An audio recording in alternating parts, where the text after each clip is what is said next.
Hello बच्चा लोग, मैं हूं Taruni Verma from VN coaching classes और ऑपरेशन रिसर्च की सीरीज में हम LPP linear programming problem cover कर रहे हैं। सिंप्लेक्स हमने कवर कर लिया है, मैक्सिमाइजेशन और मिनिमाइजेशन दोनों, और बिग एम मेथड भी हमने कवर कर लिया है। ठीक है, मैक्सिमाइजेशन और मिनिमाइजेशन दोनों मेथड हम देख चुके हैं। और आज हम कवर करेंगे कि अगर कोई प्रॉब्लम है और उसका कोई सोल्यूशन ही नहीं है, नो फिजिबल सोल्यूशन या फिर हैविंग नो सोल्यूशन।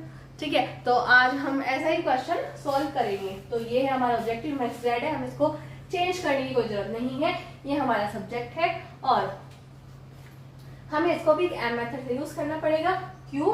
वो यूं क्योंकि यहाँ पे हमारा इक्वल टू ग्रेटर देन का भी साइन दे रखा है और आप सबको मालूम है ही कि अगर इक्वल टू ग्रेटर देन का साइन है तो उसका मतलब होता है कि हमारी ये वाली साइड है बड़ी, ये वाली साइड है छोटी। और जब हमें इन दोनों साइड्स को इक्वल करना है तो इट्स ऑब्वियस कि हमें इसमें कुछ ना कुछ तो माइनस करना पड़ेगा। और वो माइनस क्या होगी? इसकी सरप्लस वैल्यू, मतलब जितनी भी हमारी वैल्यू ज्यादा हो रखी है उसको हमें माइनस करनी है और हम उसको डिनोट करेंगे S1 से। ठीक है जी, अब हमने इसको माइनस तो कर दिया है तो हमें इसमें एक आर्टिफिशियल वेरिएबल A1 इंट्रोड्यूस करना पड़ेगा। क्यों? वो यूं क्योंकि हमने इसको माइनस कर दिया है तो ये हमें आइडेंटिटी मैट्रिक्स नहीं देगी, यूनिट मैट्रिक्स नहीं देगी। तो इसको इक्वल करने के लिए हमने यहाँ पे A1 कर दिया है इंट्रोड्यूस और इक्वल टू हो गया हमारा 30। ये हो गई हमारी इक्वेशन 1। सेकेंड वाली इक्वेशन क्या बोलती है भाई? देखो यहाँ पे -2x1 + 3x2 ये दे रखा है और हम सबको मालूम है कि हमारा जो RHS है, जो हमारी राइट हैंड साइड है, वो कभी नेगेटिव नहीं होनी चाहिए। ठीक है, कभी नेगेटिव नहीं होनी चाहिए। तो हमने क्या करना पड़ेगा? इधर मल्टीप्लाई करनी पड़ेगी हमें माइनस से। तो माइनस से मल्टीप्लाई करने पर हमारे पास कुछ ये इस तरह से इक्वेशन आ जाएगी। ठीक है, और अब देखिए हमारी इक्वेशन ठीक हो गई। और अब इक्वेशन ठीक होने के बाद हमें क्या देखना है कि भाई ये हमारा लेस देन इक्वल टू है, मतलब इधर क्या है? स्लैक वेरिएबल, किसी चीज की कमी है और ये 30 ज्यादा है, ये वाली हमारी साइड कम है। तो इक्वल करने के लिए हमें क्या करना पड़ेगा? इसमें स्लैक वेरिएबल जोड़ना पड़ेगा। तो क्या आएगा हमारा 2x1 - 3x2 + S2। इसको हम इंट्रोड्यूस करेंगे S2 से। ठीक है, 30 क्लियर है? ठीक है, नेक्स्ट वाला क्या है? x1 + x2 हमारे पास लेस देन इक्वल टू है तो यहाँ पे वही है स्लैक वेरिएबल, मतलब हमारी ये वाली साइड इस वाली साइड से छोटी है तो हमें यहाँ पे स्लैक वेरिएबल क्या करना पड़ेगा? ऐड करना पड़ेगा। तो हम इसको इंट्रोड्यूस करेंगे S3 से। ठीक है, इक्वल्स टू 5। ये बन गई हमारी इक्वेशन 3। ठीक है गाइस, बन गई। अब देखो अब हमारी ये हमें तीनों इक्वेशंस मिल गई है और अब हमें वैल्यू चाहिए भाई। इसमें से चाहिए हमें A1 की, इसमें से चाहिए हमें S2 की और इसमें से चाहिए हमें S3 की। तो ऐसे ऐसे अलग इक्वेशंस में हमने क्या करना है भाई? x1 = 0, x2 = 0 और S1 = 0 हमने कर दिया फर्स्ट वाली इक्वेशन में। ठीक है, और इस वाली इक्वेशन में ये करने पे हमारे पास A1 की वैल्यू क्या आ गई? 30। सब कुछ तो 0 हो गया, बचा था A1, वो बचा 30। सेकंड में भाई x1 = 0, x2 = 0 और ये हो गई हमारी इक्वेशन सेकंड। तो S2 की वैल्यू हमारे पास क्या आएगी यहाँ पे? 30। क्लियर है? और यहाँ पे देखिए अब x1 की वैल्यू 0 हो गई, x2 की वैल्यू 0 हो गई इक्वेशन 3 में, और S3 की वैल्यू हमारे पास क्या आ गई? 5। ठीक है गाइस, तीनों इक्वेशन से हमें तीनों वैल्यूज मिल गई। और अब हम देखेंगे हमारा ऑब्जेक्टिव फंक्शन। ऑब्जेक्टिव फंक्शन हमारा होगा मैक्स z = -x1 - x2। और अब हमने क्या किया है? s को भी इंट्रोड्यूस किया है ना, एक s वेरिएबल को, तो हमने उसमें ऐड करना है पर 0 से मल्टीप्लाई करके। ठीक है, ताकि इसमें ऐड भी हो जाए और इसका कुछ इफेक्ट भी ना पड़े। और जो हमारा आर्टिफिशियल वेरिएबल होता है उसकी वैल्यू होती है -m। ठीक है, अब देखिए हमें अब इसको कन्वर्ट करना पड़ेगा मैट्रिक्स में। ठीक है, मैट्रिक्स में कन्वर्ट करने के लिए हमें क्या करना है? ax = b, a coefficient of x, और x में हम x लिखेंगे और b हम इधर की वैल्यूज लिखेंगे।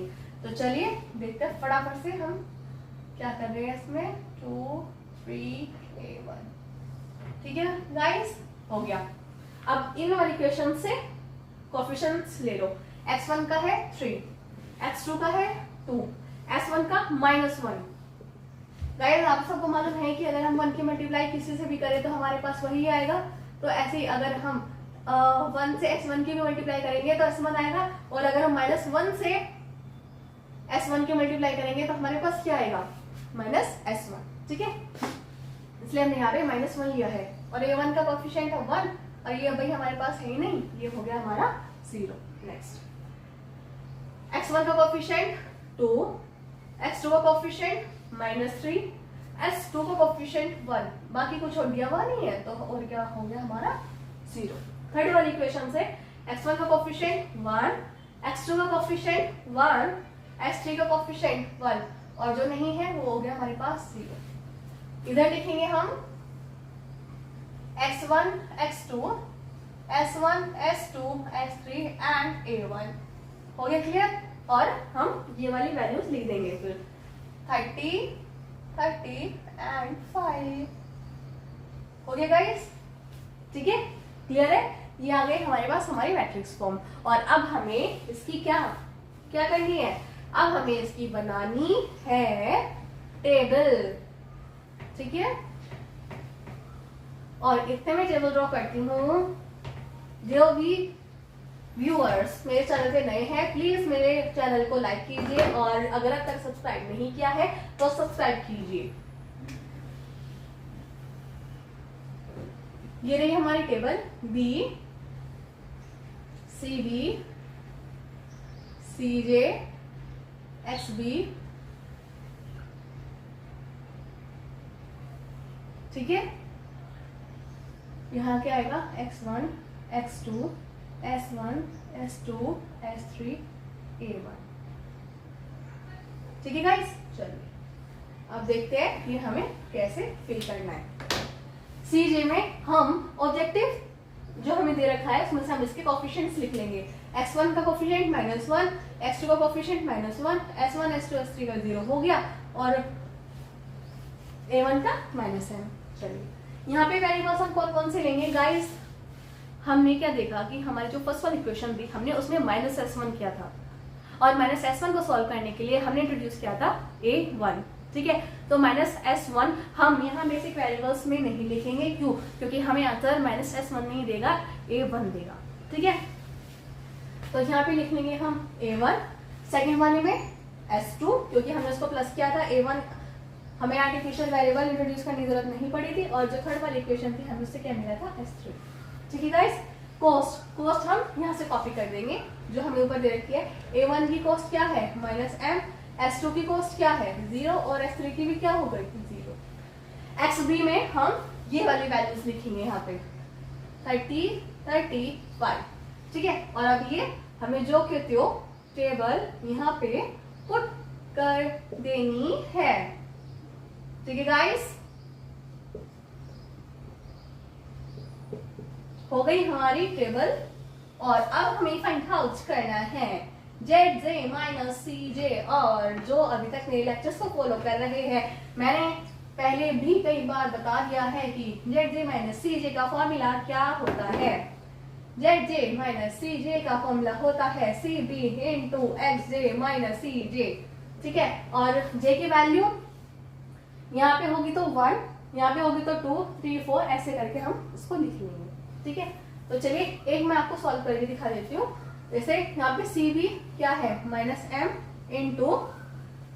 3। ठीक है, ऐसे हम इसको लिखेंगे। ठीक है, इसको मल्टीप्लाई इससे करके दिखा दिया, इसके मल्टीप्लाई इससे करके दिखा दिया हमने। ठीक है, -1। ठीक है, यहाँ पे C1 आ गया था हमारा, तो इसकी वैल्यू यहाँ पर ये आ गई। तो ये क्या आ गया हमारा -3m, ये 0 हो गया, ये 0 हो गया, और ये माइनस माइनस क्या हो गया प्लस। ये क्या हो गया हमारे पास अब -3m + 1। ठीक है गाइस, ठीक है, अब हम बाकी भी ऐसे ही निकाल लेंगे। -2m + 1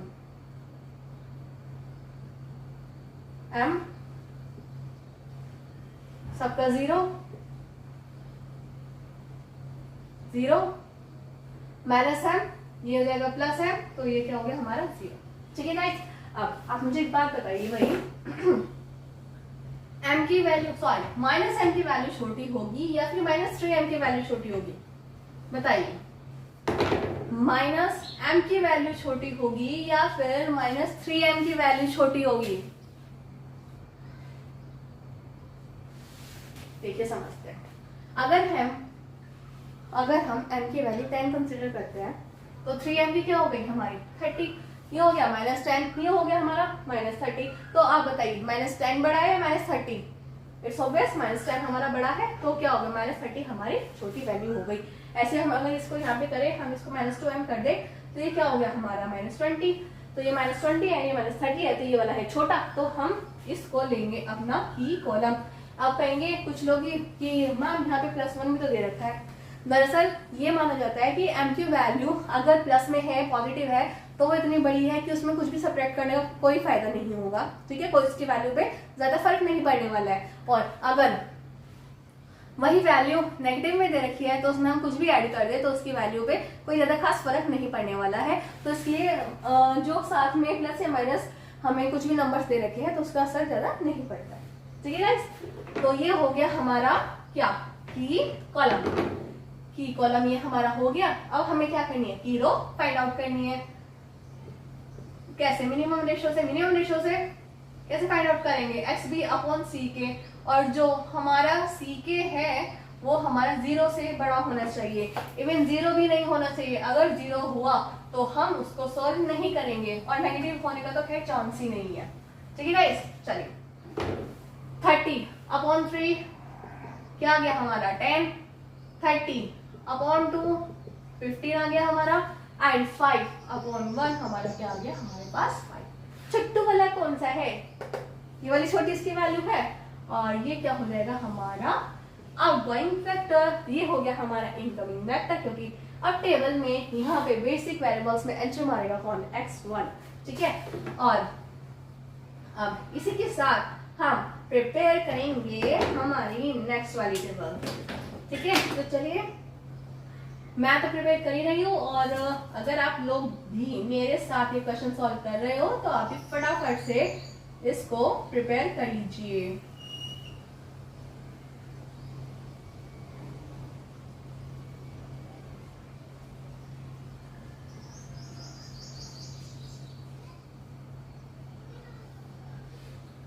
चलिए ठीक है, मेरी तो टेबल मैंने ड्रॉ कर दी है, और अभी हमें इसको करना है रेडी।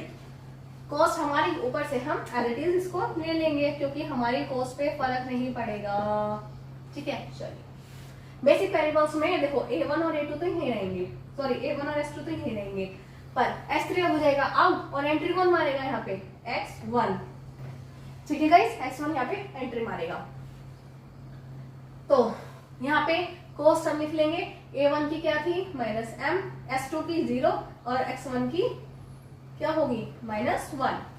ठीक है गाइस, चलिए अब हमारा की कॉलम और की रो हमें मिल गई, तो ये रही हमारी की रो। और गाइस हमें पता क्या करना होता है, जो हमारी की रो होती है इसको हमें की कॉलम से डिवाइड करना पड़ता है, बट हमारे यहाँ पे की सॉरी जो हमारी की रो है उसको हमें की एलिमेंट से डिवाइड करना पड़ता है, बट हमारे यहाँ पे 1 है तो डिवाइड करके भी वही आएगा जो पहले वैल्यू दे रखी है, तो हम उसको एज इट इज यहाँ पर लिख देंगे। ठीक है, 1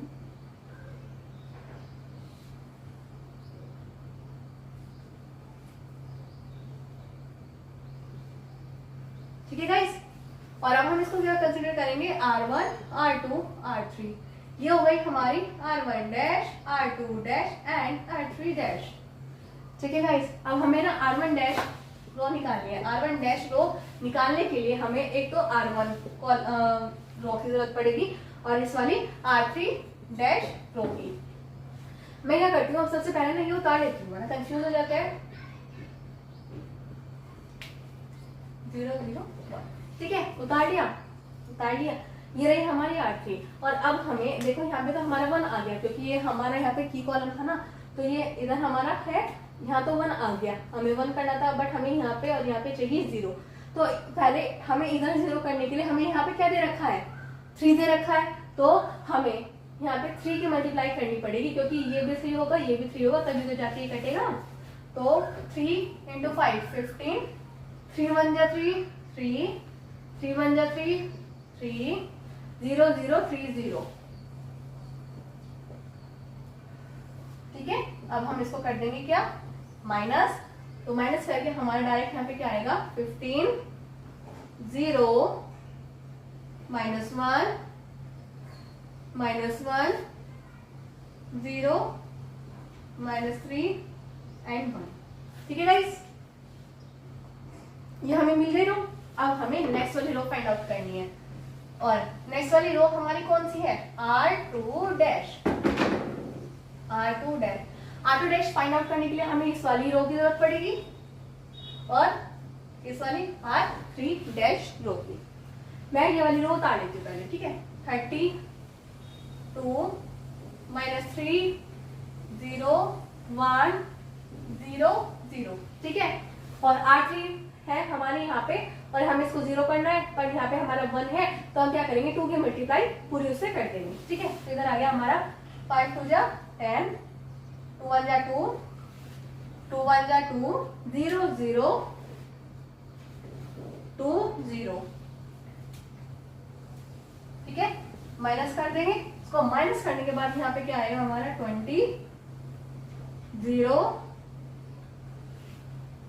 ये -3 है, ये -2 है, ये हो गया हमारा -5।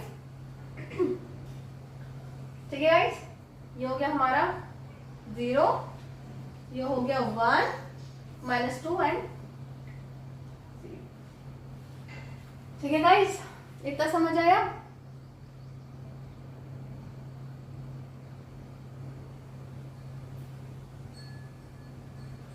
चलिए अब देखते हैं आगे। अब हमें फाइंड आउट करना है ZJ - CJ। ZJ - CJ कैसे फाइंड आउट किया जाता है मैंने आपको पहले भी दिखाया है, तो अब मैं इसको फटाफट से कैलकुलेट कर लेती हूँ। तो यह मैक्सिमम +1 हो गया, 0 0 प्लस ये 0 हो गया, माइनस प्लस ये m आ गया, ये प्लस m हो गया हमारा, ये 0 हो गया, ये 0 हो गया, प्लस m देन 0। ठीक है, ये 0 हो गया, ये 0 हो गया, ये 0 हो गया, भाई सब कुछ 0 हो गया। यहाँ पे देखिए माइनस माइनस प्लस 3m, ये 0 हो गया, और ये -1 और -0, तो क्या आ गया हमारा यहाँ पे 3m - 1। ठीक है, अब ये -m आ गया। ठीक है, अब देखिए ये -m आ गया हमारा, ये बाकी 0 0 है, कोई फायदा नहीं है, और -m, तो ये -m हो गया, ये +m हो गया, ये क्या हो गया हमारा 0, तो इधर आ गया हमारा 0। सो गाइस हमने क्या देख लिया भाई, ZJ - CJ में कुछ भी तो नेगेटिव नहीं है, तो इस आगे हम इसको सॉल्व कर ही नहीं सकते, क्योंकि हमारे पास अगर कोई नेगेटिव है ही नहीं तो हम की कॉलम निकाल लेंगे कैसे भाई, कोई फायदा नहीं निकाल के, और जब तक की कॉलम नहीं होगा हम न्यूमरेशन नहीं निकाल सकते। सो गाइस हमने क्या देख लिया, यहाँ पे A1 S2 और X1 दे रखा है, तो एक तरह से जो ये वैल्यू है यहाँ पे m में आ रखी है, तो ये एक सफिशिएंट आंसर नहीं दे रही है। ठीक है, तो हम ये बोल सकते हैं कि जो भी हमारा यहाँ पे सोल्यूशन है, ये है हमारा इनफिजिबल सोल्यूशन, जो कि हमें आंसर नहीं दे रहा है। ठीक है गाइस, सो एक बार आप ये क्वेश्चन देख लीजिए।